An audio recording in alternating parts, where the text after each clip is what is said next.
Described by none other than Vogue magazine as one of the world's most inspiring women. Well, that's exactly what they said about Norina Hertz, who graduated from a top university when she was just 19 years old. By 23, The Economist was advising the Russian government. She's also given keynote speeches at TED Talks and shared platforms with the likes of former US President Bill Clinton, U2's Bono and Sir Bob Geldof. Now, after being surrounded by the world's biggest celebs and power players, Norina is set to surprise with a new book on the perils of loneliness. And Professor Norina Hertz joins us now from London. Norina, welcome to the show. What a CV. You are, of course, an economist at heart. So how has your career led you to rub shoulders with some of the world's biggest celebrities and global leaders? I've been really fortunate that the kind of ideas that I'm interested in and engaged in are ones that have really resonated with some of these incredible people across the globe. But this is actually the first time I've been on Australian TV, so it's a first for me here today. I guess it's the notion of it can be lonely at the top, right? The thing about loneliness, and having researched it now for a few years, is that we're all affected, young as well as old. We often think of loneliness as just being an old person's plight, but the young are very lonely too. And it's something that we don't talk about enough, just how lonely so many of us are. Why did you want to write a book? The Lonely Century is its name. Why did you want to write a book about loneliness? Who are you hoping to reach with it? I'm really hoping to reach all of us, because loneliness isn't just a mental health issue. It's also really damaging for us physically. Loneliness is as bad for us as smoking 15 cigarettes a day. And I wanted to write this book because there's so much that we can do about it. Each of us, as long as we're willing to make the effort. We built a lonely world, but it doesn't have to be so. Your research for the book took you right round the world. Tell us about your Rent a Friend experience in New York. Yes, so I discovered that there was a company, Rent a Friend. There are 600,000 friends globally that you can rent by the hour. And I rented a friend, Brittany, in Manhattan. She was about 23 years old, a college graduate, very nice. I was a bit worried when I went to meet her, was this shorthand for something untoward? But it wasn't. And we spent a few hours walking around shops, going to bookstores, even trying on hats.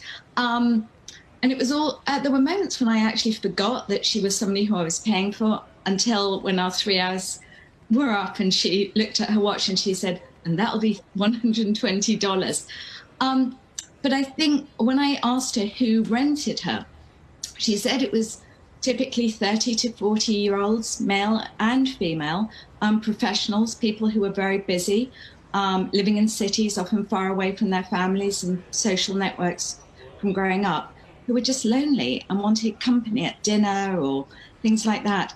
And it's a strange story, but I think it's really important to recognize that loneliness isn't just something that affects a few of us. It affects so many around us, and often we don't even know who the lonely are because there's such a stigma associated with it. And isn't that sad that in these times a business called Rent a Friend is so very successful? Now, 1 in 4 Australian adults are reportedly lonely, but we're more connected than ever with Skype and Zoom and phones. And why is loneliness so widespread, do you think?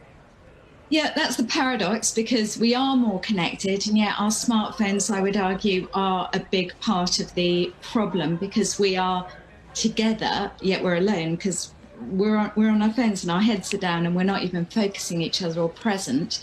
But it's not just technology, it's the moving to cities.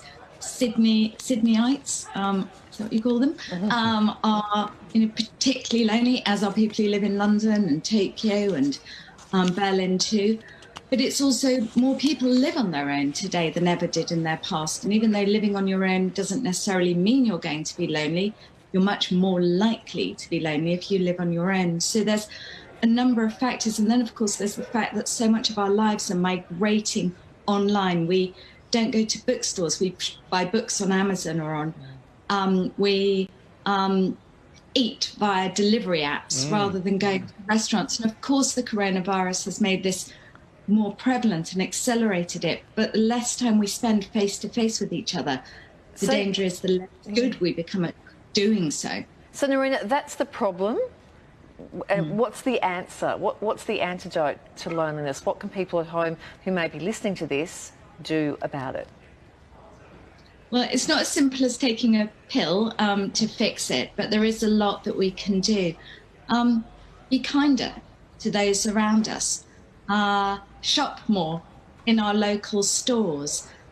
Reach out to the person on who we know might be lonely, and don't be worried if they push back. You know, recognising that it can be hard to talk about it. In the UK, there are even benches that have been set up around the country called chatty benches, where you can sit down, and if you sit on them, somebody else will come and chat to you.